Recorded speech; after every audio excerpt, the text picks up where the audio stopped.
Welcome back, everyone. My name is Ninjx, aka Mateo Picotto. I'm here with a second panel of the day, student leaders in esports, and I'm joined with some lovely folks here. Misha from UBC, Alex once again, welcome back, and Zlion, the producer, Mad Woman. How you doing? Hello. How are you How guys you doing? doing, Misha? Misha, how you doing? How you doing? Pretty good. No complaints. Awesome, awesome. And Yeah. Alex, how you doing? Feeling good? But of course, we got a new panel for you guys. It's going to be a good one. Lovely, lovely questions coming up as well. But I want to just get some icebreakers. I know, Alex, we heard yours, so we're going to. Sorry, I'm sorry. We're just going to skip you this time. We'll get you next time. But I want to start off with Misha. Just introduce yourself and tell me your favorite story/ single player game that you played in your lifetime. Okay. Hi, I'm Misha. I served as co-president of UBC Esports Association last year, and I've been on the board for 2 years now. Um, Answering my favorite story or single player game of all time is not an easy question. Oh, not at Um, all. I'm kind of struggling a little bit. I will say I've really enjoyed the Borderlands series. If I had to Ooh, pick a good one. favorite one, controversial, I still like the first one holds dear to my heart, even though I would never go and play it again for lots No, of reasons. But no, it's not controversial at all. The two was yeah, grindy. First was peak. yeah, exactly. Yeah. I think I told everyone else before, but mine for the story and single player was Deltarune and Undertale. I'm a sucker for a lot of different aspects of time loop, multi realm, and different timeline kind of games. I have a bunch of Yeah. other ones, but that one still holds a special place in my heart. And Zlion, how you doing? Introduce yourself and favorite story single player based game, please. Doing really good. So yeah, hi everybody. My name is Zilin Chen, also known as Zlion. So I am the broadcast operations executive at UTS. I've been with them for a little over a year now, but or I'm basically broadcast director there. I also have been casting for roughly a little over 2 years, a little bit more amateur towards that sense. But my casting focus is mostly towards the Valorant section. In terms of my favorite kind of story-based game, from the last panel, Chris Lam, he had my heart because he really spoke to the Pokemon Soul Silver. Like that is my favorite. Lugia is my favorite Pokemon of all time. So I will die on my gravestone that is the best Pokemon game, and no one can tell me otherwise. Hmm. Okay, we had a lot of Pokemon lovers on the previous panel there, and there's still that tri battle of Sapphire, Black, and Silver or Gold. Just like those genres and generations, there's always heading. But Kyogre is king. All right, I'm sorry. I I'll hate fight I hate to you. break it to you. I hate to I'll break it fight to you. you. Yeah. Now come here. Come here. Square up. Anyways. But of course, I do like if you want to say as well again, just to introduce yourself quickly as well, Alex, your favorite, and just say your story single player game go as well. Yep. So Alex Estrela, I'm the esports coordinator over at Durham College Student Association, and then I was the president of the gaming club for 4 years when I was a student at Durham. And then can't count out Final Fantasy 7 and 9, but I would say, because I was going to say Pokemon as well, I have to agree.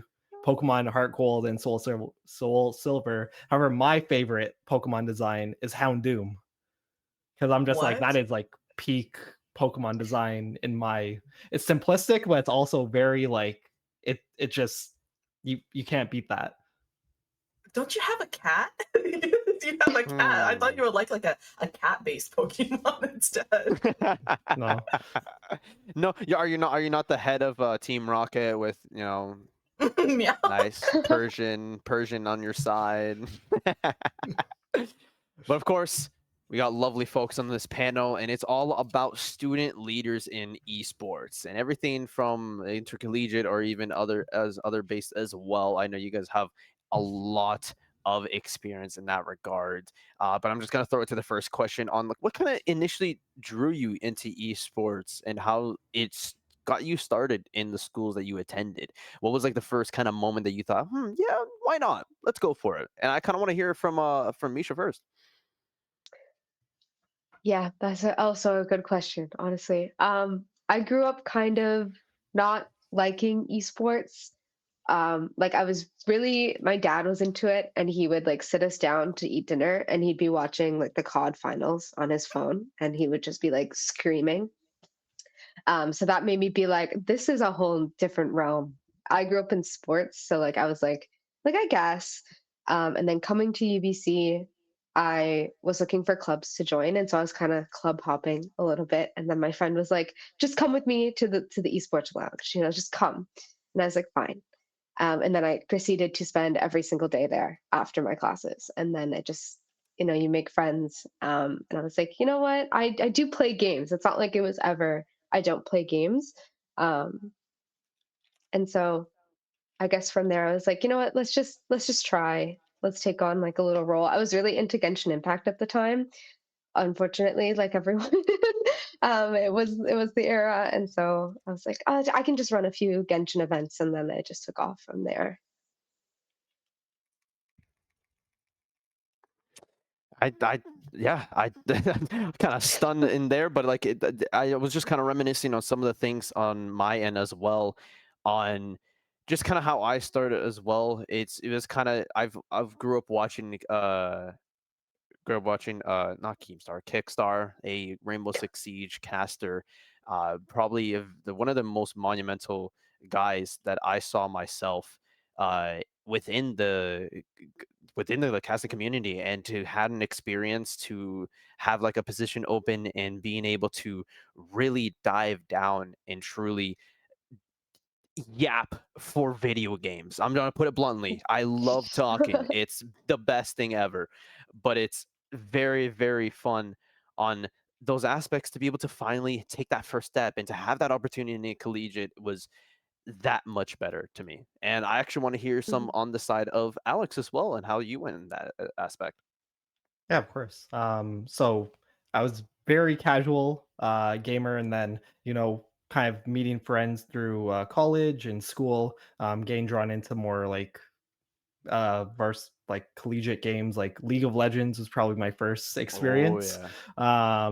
Again, very casual. If I tell you who my main champ is, you will definitely recognize that I just play for fun and I don't take it seriously at all. But then again, yeah, I kind of started like exploring other MOBAs, and um I still remember when Fortnite, no matter how much people hate on it, like that really, in my opinion, like blew things up, especially with like Ninja and those early streamers. Um, yeah. And then in my school, it was just going to my school and seeing, oh, like they have an esports space here, and not really knowing what it was, and then walking in and having that wow moment of like 10-year-old me is very happy right now. Yeah. I I can't, I actually couldn't have said it better. And like the 10-year-old me, or like the little person in me, was like very happy. It kind of heals a little part of your soul when you finally achieve. You grew up watching these people, you grew up playing these games. You're like, wow, I am actually doing it. I'm pretty sure every single one of you guys in this call can have had that moment where you just didn't believe you would be doing something that you grew up doing, or at least watching, or anything. I think that's a very powerful thing for people to get into, have the experience, and truly be able to have a chance to build some hidden skills, these diamonds in the rough. And I feel like Zline can dive into that aspect even more than I can. Oh, so for I feel like my story for esports is a little bit opposite from everyone, because didn't really game as a kid. I was very much a grass toucher. Like my mom would like not buy me a Wii, and like I would like not care too much. I was like, yeah, that's fine. I'll just go touch some grass. It's fine. My actual first introduction to like actual like computer like League of Legends and stuff like that was in university year one. So I'm very much like a late bloomer. I did actually play a lot of like Mobile Legends, which is Bang Bang, which is like the knockoff of League of Legends on the phone. That they have a lawsuit with League of Legends actually, like for a while now. But Jeez. yeah, if anyone knows that, you guys are the go. But yeah, so my first introduction into actually like esports scene was I had a friend. I played a lot of Valorant. I had a friend who was in the Valorant club at UFT, and then they're running a couple streams. So she was observer, and then they needed a caster. So I was like, oh, this looks really fun. Let me try doing it. And then a year down the line, I really fell into it. Really fell in love with it, and then I decided to apply for the broadcasting operation position like with UTS, and kind of from there, that's like just like really much like just dove in headfirst, and it's been a blast, but it's also been like very very fast process. So like a little bit hasn't recovered yet from the whiplash. Yeah, the whiplash. What yeah, I mean, there is that aspect, and during the struggles of like first doing casting as well, I kind of had a little bit of like a little bit troubles adjusting because sometimes you have people that talk too much and don't know what they're saying, so they just ramble on and on and on and on about random stuff, and that was me. So I had to really build on being able to adapt to certain circumstances, truly finding the right things to say, key points in casting uh, of what to dive into. And that just came with experience, but also the people around me giving me tips, tricks, and advice. And I've met some extremely kind people in my time. Shout out to Min, shout out to Delord, shout out to Apollo, like just some of the producer guys there, and Graph as well. Shout out to all those guys that really helped me in those times of needs and truly became to who I am now, and hopefully can to have propelled somewhat that could be a career in my standpoint. And I feel like that could be uh, a really really good segue into my next question, because the first game that made me kind of take lead on casting, even being new, was Rainbow Six Siege, because I had the most experience, I had the most talking points, I had the most big brain moments on what to talk about, and I want to hear what you guys had on what kind of game that you became a leader in that aspect, whether you played, coach, broadcast, whatever it is. And Alex, you can start that. Of course. I would say for me, probably even at the college level, like I knew a lot more than I probably should about Pokemon. So again, it was way more casual compared to like the varsity or the collegiate kind of competition, but that really got me engaged with like that community on campus of whether it be like new TCG like packs coming out, or even like new uh like some Ooh. new game in the video game series, just kind of helping like me get ingrained in that community, and then kind of branching out and just absorbing that information about those titles that I didn't really have much experience in. The ETB's expert. Are you an ETB expert? No, Not at all. Not yet. no, Oh, the amount of comments I hear about, oh, new ETB is coming out. New ETB is coming out. Some of the brains people have is insane in all that Pokemon space.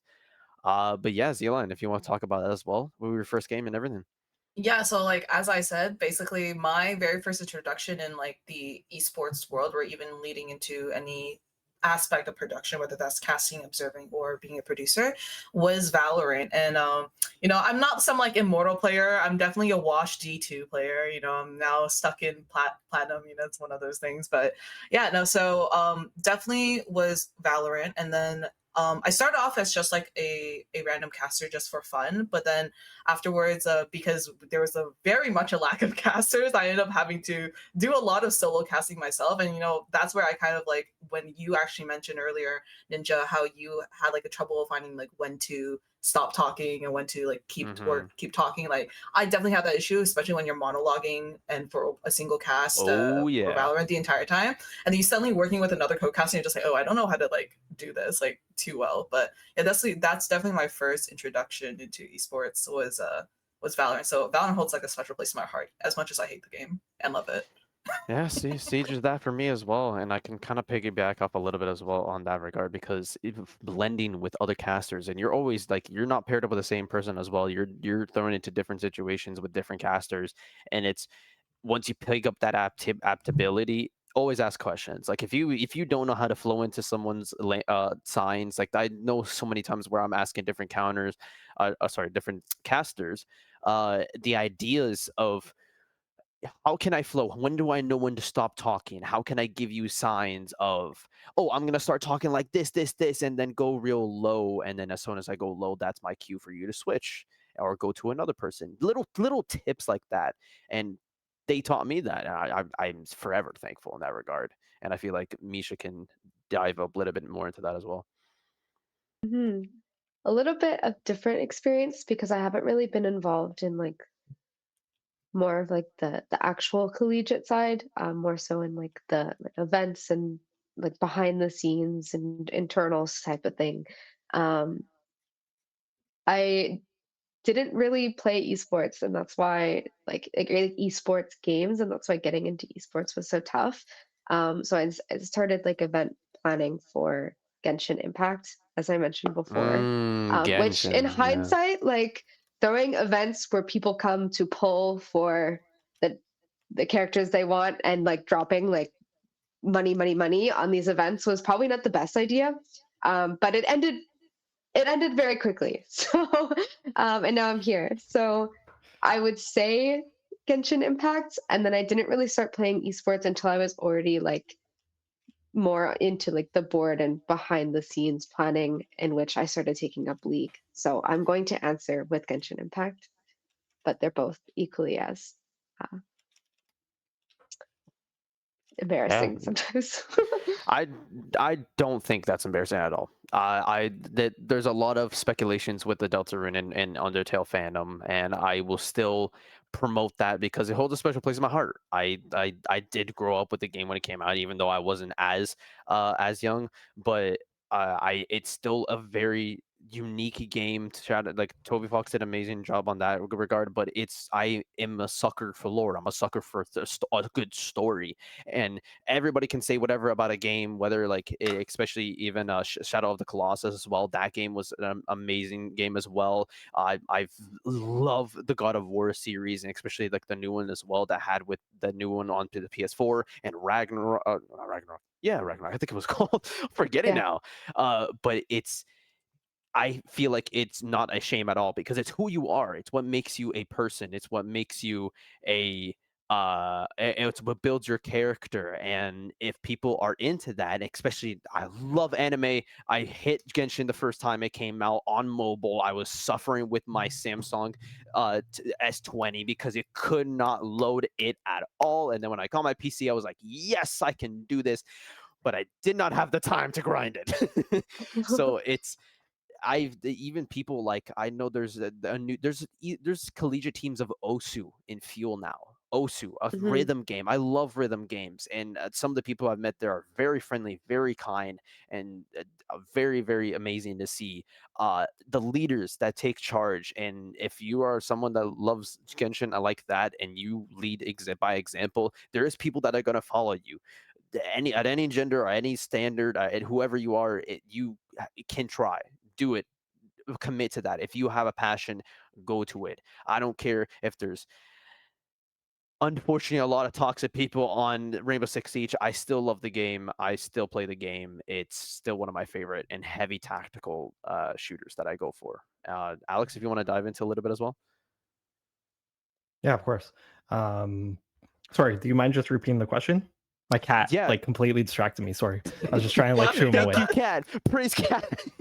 If you guys don't know, the cat is the fifth guest of this panel. He will be Mhm. answering with a meow meow, and that's it. But basically, on what your first game you became a leader in, and how it impacted your journey. What was kind of the moment that gave that? Yes, I believe I can rise up to this challenge. So, like I know you mentioned Pokemon in that aspect, but just kind of what made you into that leader. If you want to dive more into that aspect. Yeah. So yeah, just kind of bouncing off that. So obviously, like Pokemon kind of got me just in a community. And then yeah, I kind of got to learn more about the actual esports titles at my school. So like the League of Legends, the Rainbow Six Siege, the Rocket Leagues, all of that, and I got to kind of know the inner workings and everything. And then yeah, I more so just got more involved on the actual event planning side. So not the actual competing end of it, but just saying, hey, there are these communities here. How can I maybe pull in more of these casual level players who are still super interested, but they don't really see like themselves as those varsity players, right, or those collegiate level players. Yeah, it's good to hear. And I feel like it's really important to be able to like have these names represent. And I know like the one of the moments that made me feel good about stepping into the role of casting was seeing different people recognize my name within the local community, because they're like, "Oh, wait, you're Ninjx. I saw you on a stream." And I'm like, "You did? Where people are watching?" And it just makes me feel good that like I'm doing a good job. I'm providing that role example to be like, hey, if you have an outgoing personality, if you feel like being able to comment on a game that like the back of your hand, just do it. Make that commitment. You will meet a bunch of new people on whatever you feel like, and it's really, really powerful to see people shine. Again, diamonds in the rough. It's very, very cool to see, which I kind of goes into a little, not really, but a little bit in the other aspects of these diamonds in the rough, because a lot of people struggle with different things. A lot of people are afraid to make that first step. They don't really know how to commit because they're struggle on how to balance their academics and responsibilities. So I kind of want you guys to dive into how you guys balance your responsibilities as a student leader, a student esports leader, and also your academics at the same time, and maybe some coping mechanisms, some different aspects that you had, like maybe helping hand. And I feel like we can jump back to Alex. Maybe you can dive into that as well. Yeah. So I was really lucky where I kind of got involved, like I mentioned, I kind of spearheaded the club with mentorship from who essentially would have been the coordinator of the esports like space at that time. So yeah, they kind of got me introduced. Whenever I would have questions, that was kind of like a great resource for me to have. But I think in terms of like balancing my personal academics, and then obviously the responsibilities that I had as heading up the club, it's really about knowing yourself and trying not to like overcommit to things, right? And I know it's really hard. I know I'm one of those people who I'm like, I want to do all these events, and I like once I get an idea in my head, I really want to like run with it and see it through. But there would be times where maybe I'm 75% of the way, and I'm like, oh wow, like there's like two big assignments coming up this week. Maybe I shouldn't. Like maybe I have to like put on the gas, step off the gas a bit, right? And kind of put on the brakes. So fortunately, in our structure, we actually had like co-presidents and a few other people as well. So it was really just knowing to recognize like when you're kind of reaching your limit and using those resources around you. That was realistically what I would try doing. That's awesome. Misha?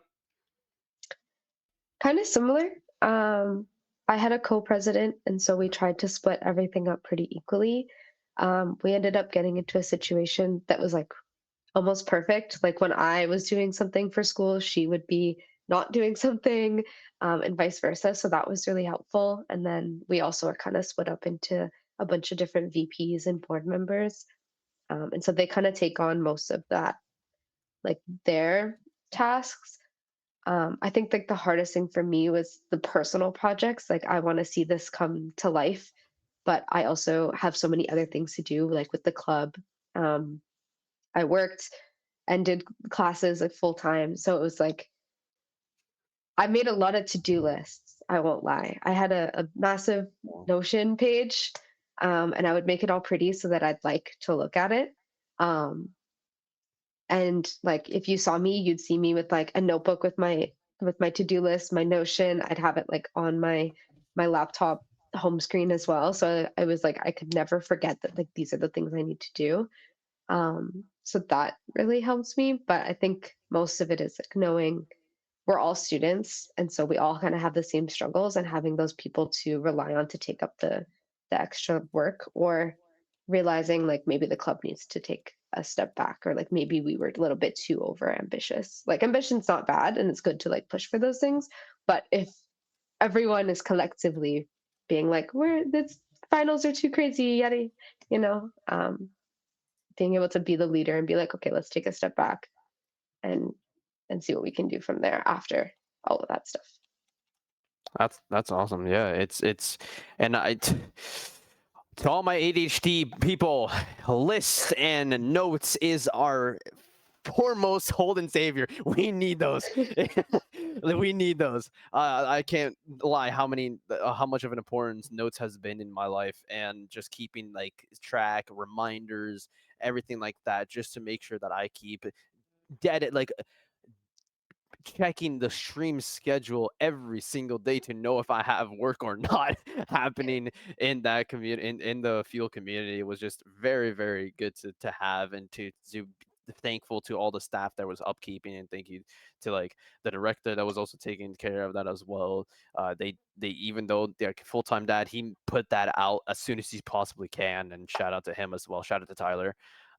It's very, very good to see people that are not only helping others in that aspects, but also giving like coping mechanisms on like, hey, if you're struggling to remember things, try this, this, and this. Or if like we got an event coming up, come earlier, we'll run it down to you, or I set you aside and we can rerun it down with you, make sure that you're set up, and then everybody else is good to go.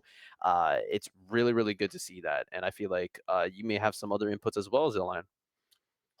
For me, so my situation is a little bit interesting because I actually had some personal things as well as some mental health issues I was dealing with. So I actually took a lighter course load for my academics as like at least. So I did have like a little bit more time to like focus myself in like things I actually like enjoyed. And also because I was focused on things I really enjoyed, it like did help me like heal a lot more, and esports was one of them. And as much as it was like really really busy, again, as like Misha said, like the lists were so important, like every single yes girl, amen Yep. sister. But it was like the weekly list on Sunday nights I would like list out all of the assignments that I had to do, all the obligations I had for that week, but also plan out, okay, these are the streams that are going to happen, these are the events, and the know-how. The I would say the biggest struggle, at least for me, was this year was actually the very first year that University of Toronto Esports Association, we decided to condense all of our production staff under EUTS rather than having each game have their own production staff. So because of that, I had to come with a complete new administrative structure as well as scheduling, and it was a lot of like trial and error. So there was a lot of kind of like back end work that I put like a lot of hours into. But in terms of like balancing that kind of workload with, my personal life, or with like part-time job, and also having enough time for family, again, it was list was your best friend, also ADHD sister as well. But at the same time, it was again like making sure, as Alex said, like you're not overloading yourself with too much work. And I'm sure like Alex is probably the same, where we get really excited for like projects or for these streams, and we have a lot of these goals in the beginning of the year. But then realistically, as things get busy up to you actually have that time, and reaching out to the people around you, and knowing that it's not just you in this community, there's other people who are available to help you. And thankfully for me, I had an amazing like partner when I was like doing this. It was Konkordsky, like Franklin. He was won the prod for CIE as well this year, but he was great in like helping me kind of like take a little bit of my workload. But also Kabrixo, which is our president, and a lot of our other staff members. There's also Acrylic, who is like Spencer, like my prod mentor, I like to say. They were also always there to provide me with some help, and also whenever I was like freaking out, a little bit disorganized in the beginning of the week, and I'll be like, hey, so I'm going to do this, and that. They're able to kind of help me dissect like what's really important, like what's actually needed, what's not, and then go from there. So definitely, other than lists, it was like just the community aspect of it. Like there was so much help around me, and I couldn't have done anything this year without the help that I had. Yeah, I couldn't have said it better. There's like I mentioned, the guys that helped me as well with casting and helped me adjust on how to be better time management. And even when I was going through a rough time, there was a couple moments in my life just going through a rough time, and it was leaking into the casting space, and just them supporting me, giving me the wake up call, and just making sure that I was good to go. And then I just came back swinging even harder, and being able to attend like big events like the Fuel versus Western Land. That was amazing. Doing the charity match that we did as well, the BMO one with the Rocket League. It was very, very not BMO one. I think it was another one. It was a Rocket League charity match. I can't remember the terminology right now, but I think I do have some of the, yeah, these guys play games charity where they support for health and they play games with it as well. Very very good people out there. Um, but it's very very good to just learn, really. I can't really put it in any other words. It's really really nice to learn and see from the people that are already leaders as well, and then they're just rising up to new generations of leaders as well, giving their advice, giving their message, and then just seeing.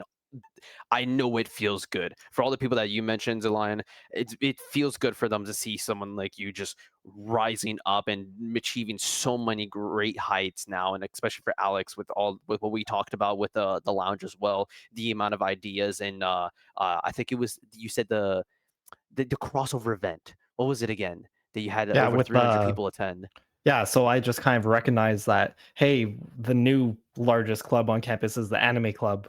And like Right, right. they kind of had like uh they would have cosplay events and whatnot. So I'm like, okay, how can I bring maybe the fan expo or Comic Con experience, not just for them, but like the greater student body? Because like again, not every student can pay for tickets for these events, pay for transportation. Like everyone has unique situations, right? And all it took was just some cold emails to some vendors, and they're happy to come out, right? Um, Hmm. yeah. Yeah, it's amazing. And to kind of go on the other side of the story, just to, even though you guys mentioned a little bit, but I kind of wanted to focus a little bit on it, is how you dealt with burnout, stress, time management, all those challenges that came up to you during your balance of academics. Like, what was some of the ways that do you guys have any stories that was a very impactful moment that helped you when you guys were burnt out, or really stressful point in your careers as leaders that kind of made you or a better leader or maybe a learning moment from you guys? And we can start with Zline on that. Well, for me, I've always been like a very big advocate of like if you need to take space away or time away from something, like you should do so. Like don't be scared of, feeling like you're gonna let someone down or like you're quote unquote like wasting your time. At least a personal story of mine was again like when I was going through my own like mental health issues, I had to take even from my responsibilities at UTS, I did reach out to the team, say like, oh, like, hey, this week I'm probably not going to run any streams because I'm very busy with other things and everyone else was busy with theirs, and like that's totally okay. And I kind of took that week away and just really reevaluated my priorities, not just within academics but also personal life. So if you need to take that time away, that's totally okay. And even if it's like for academics, if you're not in esports, if you're not in a club, and if you're just talking about school in general, I think we often fall into this lull of like having to go, finish school as fast as possible, and then having to get a job right away, and then work hard, and then save money for like a house or something. And a lot of times my biggest advice would people just like take it slow. Like no, you're not your job, work is not going to go anywhere in terms of like you're going to be working until like your retirement, right? So it's okay to take a couple months off, or take even a year off if you really need to, like really reevaluate like what do you want to do with your life, and what direction do you want your path to be in the next 5 years, something like that. And for me, taking that kind of week off really helped me kind of clear my mind a lot and come back even stronger, because now I had that time, I had that kind of space to really reevaluate my priorities and kind of heal from any stress that I had, right? So that, but yeah, and then again, staying organized, it's always about those notes. It's about the folders that's been It's about color the coded. notes. The color coded folders. Yes, girl. Misha knows exactly. Highlighters. Yes, You know exactly Highlighters. what I'm talking every about. color of the rainbow. The Hmm. washi tape and like the beautiful highlighting colors when you're writing in person on the beautiful notebook and you open it, you're just like, Hmm. yeah, today I feel like doing I, work because I've my notes are beautiful. I've seen some beautiful notes, and let me tell you, and I like I've seen like I'm a terrible handwriter, so my notes look like Mm. a hot pile of garbage. but they make sense to me. So if it works, it works. But when there's someone else that's just taking notes, and I just see like the beautiful color codedness and some like even like a little art, like the little like art effects they have on each bullet points, I'm like, Yes, and the I wish I stickers. could do that. And like at least like to finish off what I was saying too, like the very last kind of advice I would give is, as much as it's a meme within the esports field, we always say like, oh, these players have to touch grass, they're always on 24/7, but like honestly, touching grass, like taking a walk once a day, or like not even like even if you don't do it once a day, like at least once a week or twice a week, going outside, like getting groceries, and then walking grocery, or going to the park and walk a little bit, walk to like a little bit of a further cafe, and like just kind of breathe in fresh air. It's like it does help de-stress and kind of distract away from all of these things that are on your monitor and at home. Like if your home is messy, you can get distracted by that too. So I definitely think like that kind of like break away from technology is really necessary in order to maintain like a very healthy mindset, and also like a healthy rhythm to your everyday life. Yeah, that's it. That's best as I could have ever said it, and some of the things that I do as well, and just taking that moment. I mean, I don't know if cutting grass counts. I cut my grass today. I think that's my daily Actually outside touching grass. activity. Actually touching I grass. actually touching grass. But like just I like it's a small example, but if I'm cutting the lawn outside, I'm throwing on a podcast. I'm throwing on people that I watch. I'm throwing on like even I listen to a lot of D&D campaigns as well. It's really cool to see to hear like some like the whatever campaigns they have in my ear, and I'm just there. It's peaceful. It's my own time. It's really really nice to be able to just have that personal, deep breath and just kind of process a lot of things that you're going through. And I feel like Alex has some examples that you can share as well. Yeah. So I'm definitely still learning how to like manage all of these things, because I don't think you ever truly learn, and you're always when you reach different stages of Oh your yeah, life, you're going to have to adapt. that's very true. But I know when I was kind of when I was in the student space, obviously like time management was like a big thing. I wasn't like the color coded like notes or anything. I was very much like, okay, I have to like put things in my like calendar, because I need to know, like I need to visually see like what is happening today or what's happening like this whole week. So definitely like using calendars for myself really helped kind of plan out my basically what's happening, and yeah, kind of help me identify, oh, I have an exam this week, but I also want to do this like event potentially. What's more important, right? And not being afraid to kind of realistically like make those decisions. Because at the end of the day, like you have to do what's best for you, and if you have a team, that would be great to see if they're able to kind of maybe assist you with that. But yeah, definitely time management really helped. And then kind of like what was already said, just finding things at the end of the day that like you enjoy. So kind of like just unplugging yourself, if that's like just unplugging yourself from whatever that day is, whether it be classes, whether it be work, etc., and just giving yourself even 1 hour of time for you to just do like anything, even if it's just literally sitting in like silence, or listening to a podcast, or going outside for a walk, whatever it is, that something that you truly enjoy.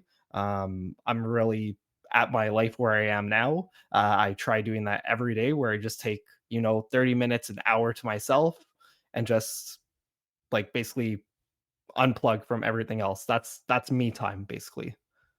Yeah, that's really good. That's really good advice. I couldn't have said it better. Misha? I think like a combination of everyone's answers is what I'm kind of going for. I found love in the gym, just because I Oh feel yeah. like I know, not very gamer of me, but Oh, I rock I climb. feel I love like rock climbing. Don't worry. yeah, We're there. exactly. We're there. But it's just like it's such a stress reliever, not just at for health, but also just like sometimes you just have to lift as many weights as possible and just get it all out. It's the Mhm. equivalent of, I don't know a gaming example, but never mind. The equivalent of grinding multiple hours a day to achieve a better rank. It's stressful, but Yeah. once you get that rank, it's just like, oh, all the work paid off. And I feel like you can Maybe. kind of relate to that because I know with the example like uh is just you know that once you hit that relaxation purpose, you'll feel true happiness once you relax a little bit because you're like, Yeah. wow, I'm there. I'm doing all this work. I'm able to rest up easy in this moment because I'm happy where I'm at. Hmm. That's what I would be like if I finally got out of iron, but that will never happen. So, Bro, honestly, yeah. been there, done that. Honestly, if Yeah. a mood. It's okay because my League of Legends account is worth more Hey, if it's Iron 4. So, let's go.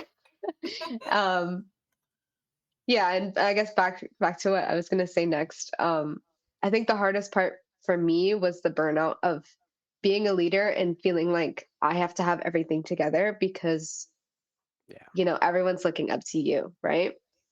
And so it's kind of like, how do I balance myself, but also balance leading a group of people that are relying on me to have it all together when I don't have it together?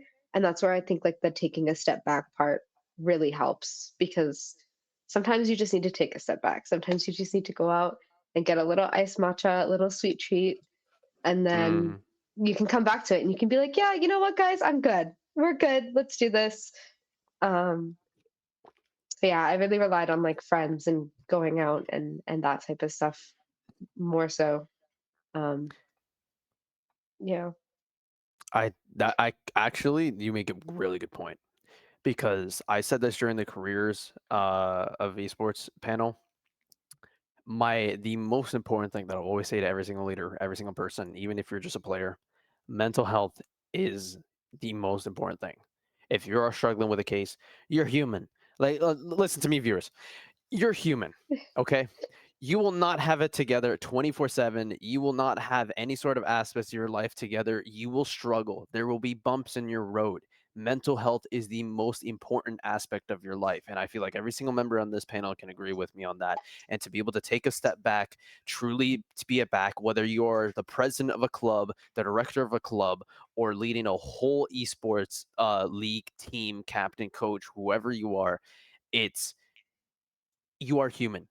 You don't have to have everything together. And if you're struggling, ask your favorite person, hug your cat, Alex. Hug everyone that you hold in dear because it is okay to not be okay. And people will and that's what I'm saying. It's okay to not be okay. You will have those moments, but you won't have those moments forever.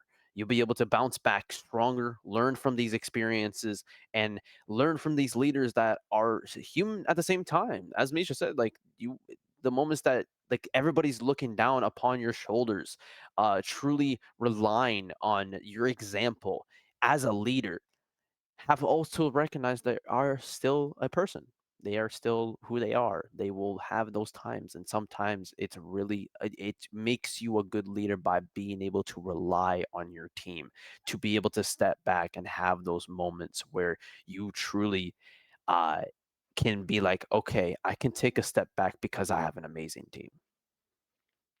I feel like that's very, very important in all cases, which is going to be a complete 180 to my next question because I want you guys to show and share a success story, a proud moment in your esports career, one that truly showed through all your challenges, all your troubles, all those tough moments, or maybe amazing moments. Share the proudest experience that you achieved, shown, had, heard within your careers. And we can start off right back with Misha. Okay. I think my like favorite UBC event is we throw a gaming expo every year. Um, and Mm, so we kind of have like it's very similar. We have panels, um, tournaments, like casual things running. We had like arcade machines brought in the past 2 years, so there was like a whole room with like those. That was cool. We did like a cosplay contest. We have an artist alley. It's like yeah, our biggest thing. And I was always like, I don't know, like I would love to be able to help more. And then that's kind of also what inspired me. I was like, I know I'm just in Genshin, but like I'm gonna start doing more and more. And so I ended up doing the panels. And then obviously this past year, serving as president, it was like, okay, now this is like, I have to make sure that everyone's on track. And I remember I went to Newfoundland for Christmas, and Ooh. I got like so incredibly sick. I don't know what happened. I just got so sick, and I was like, guys, we need to plan. And so I'm like up.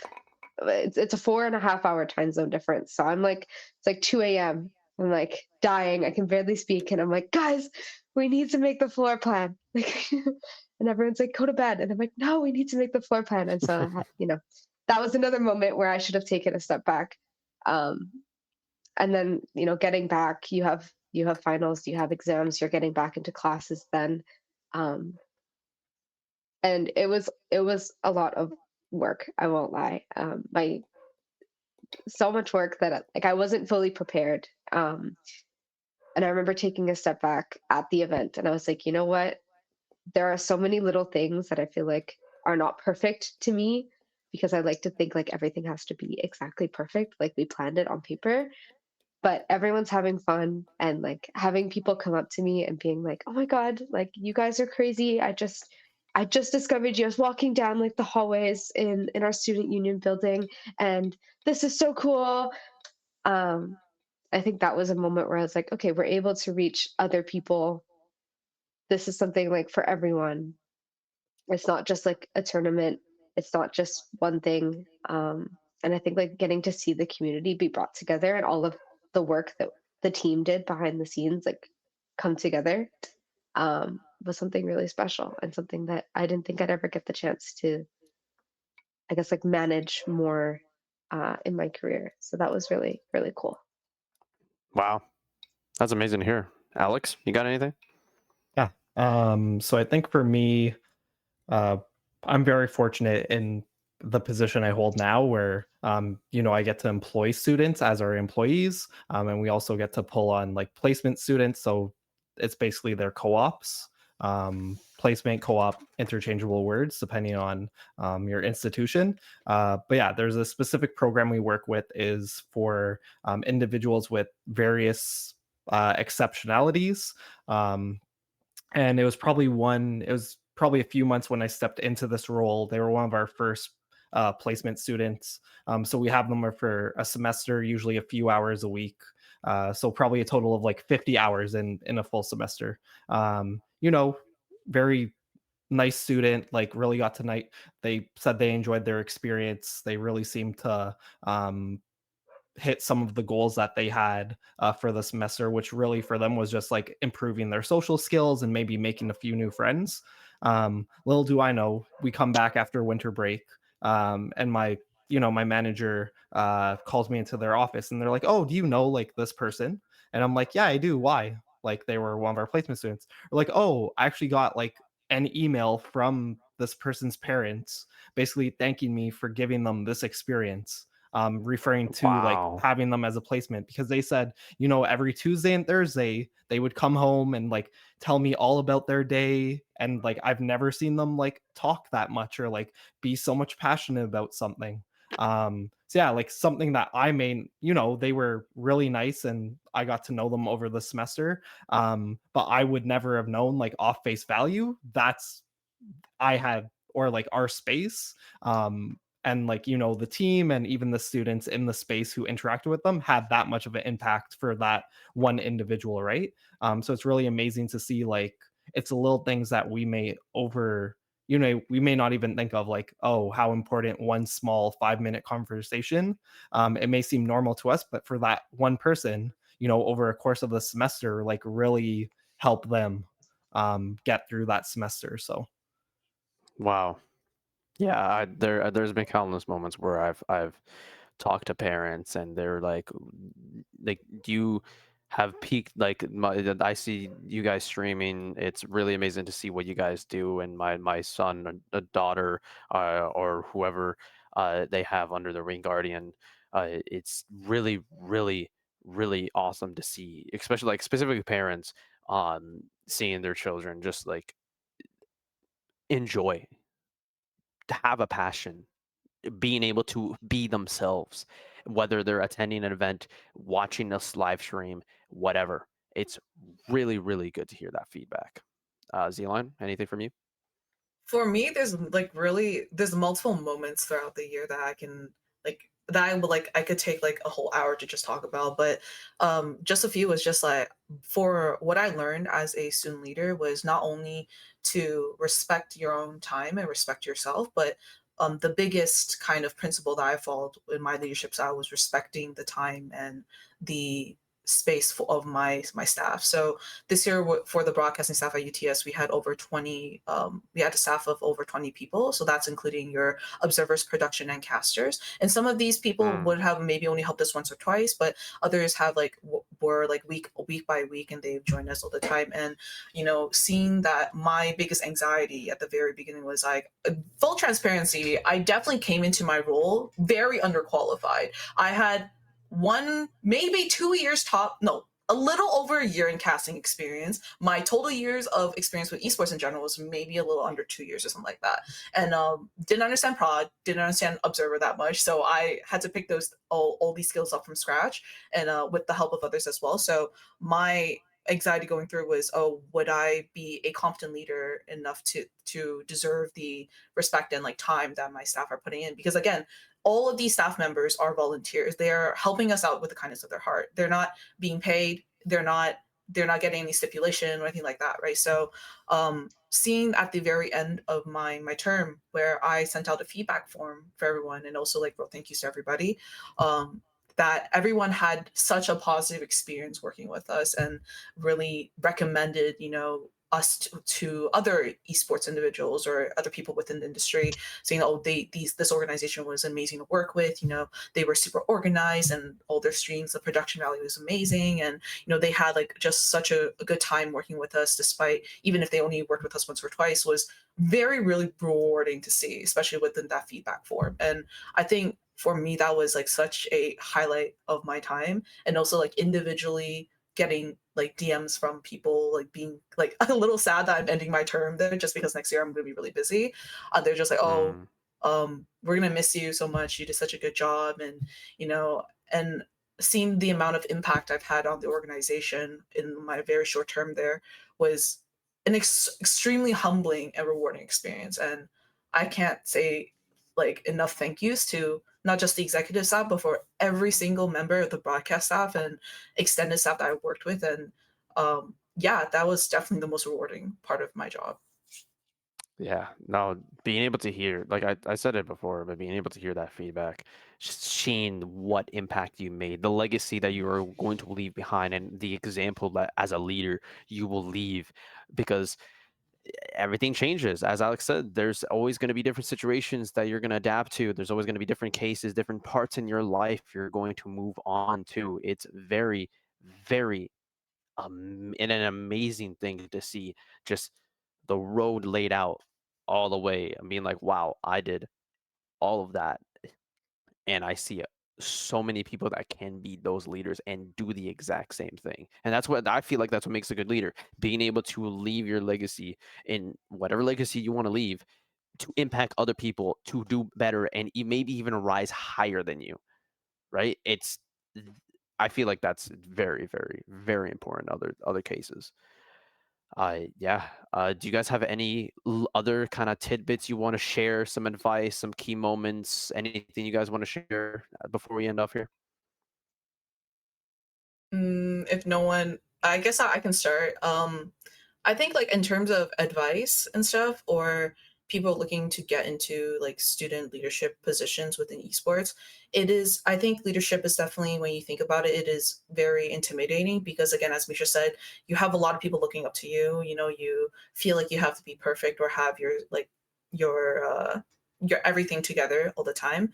But I would say like even if it seems like very intimidating, I still would recommend to go for it. Like I even like myself again, I came into a lot of my positions like very underqualified. Even my other leadership positions, I would say there's definitely someone who would have been a better fit for the role. But it's about how much dedication and time and how passionate you feel about your position. And I think that passion really translates in the quality of your work. So as long as you're passionate for something, always go for this position. There's always going to be an opportunity open, and don't be scared to take that risk, because you never know, like maybe the risk that you take, like the risk I took with getting into esports, would be a passion that you keep with a lifetime, and maybe that will connect you to your future career or your professional career. And yeah, and that could be something that you can really consider. So really don't be scared like about these opportunities. Go for it. You'll find plenty of these opportunities. Every single esports organization and every collegiate like level we're missing volunteers. Okay, we need people. Okay, I can say that with so much confidence. Preach. We need casters, we need producers, we need observers. Mostly observers. Okay, I'm missing so many observers, but if you're interested in this, try your best. Reach out to people that you know, and reach out with an industry. I know every single person I've worked with so far, we've been more than willing to share our resources. We've been more than willing to share our knowledge to increase this space. So always reach out if you're interested. Like, I'm always here if you need it. Oh yeah. And I'm sure everyone else on this panel is very open to sharing their experience and their information as well.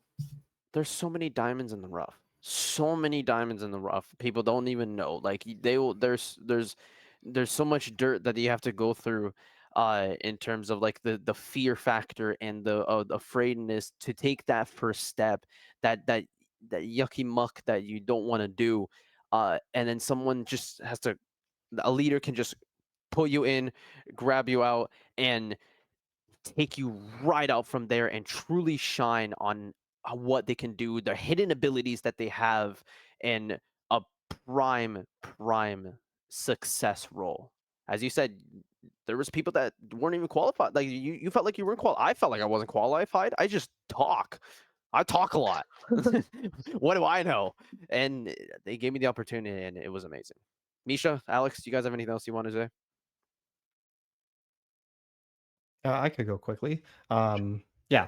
So kind of to echo that point, the worst case answer you're going to get is no, right? But at least if you're really passionate about something, in my opinion, it's worth trying. So the only reason I even got involved, like in anything, so basically where I am today, also all started with me sending a cold email to the at that time coordinator of the esports space on our campus, and saying, "Hey, how do I get involved?" I was not expecting any response. I was not expecting anything. And, just by me taking the 10 seconds out of my day sending that email, started that conversation to, oh, hey, I can actually help you with this. And then it led to this. And then look where I am now, where I'm very fortunate, and kind of how I got to my role now. But yeah, all I would say is if you want to try something, reach out. The worst case answer you're going to get no. But yeah. And it looks like Ninjx fees actually cut off a little bit, but anyways, we'll move on with Misha. What do you think? Honestly, like again, the same as both of you. I always said never undercut yourself either. Like you may also think that you're underqualified, but more places are willing to give you a shot than you think, and that comes in esports, in general life. Like I didn't think I'd be like anywhere that I am today, but I was just like, I'm just gonna apply, and it never really hurts to do that if that's something that you're passionate about. So I think it's really just follow your passions and do what you want to do. um, Even if that means starting in a different role and moving your way up to like where you want to be, you still get that mentorship and you're still able to get into the scene and discover if that's what you want to do. So Yeah, that I couldn't have said better. And I couldn't have said it better because that's all, folks. Sorry for the feed cut out, but I'm truly experiences.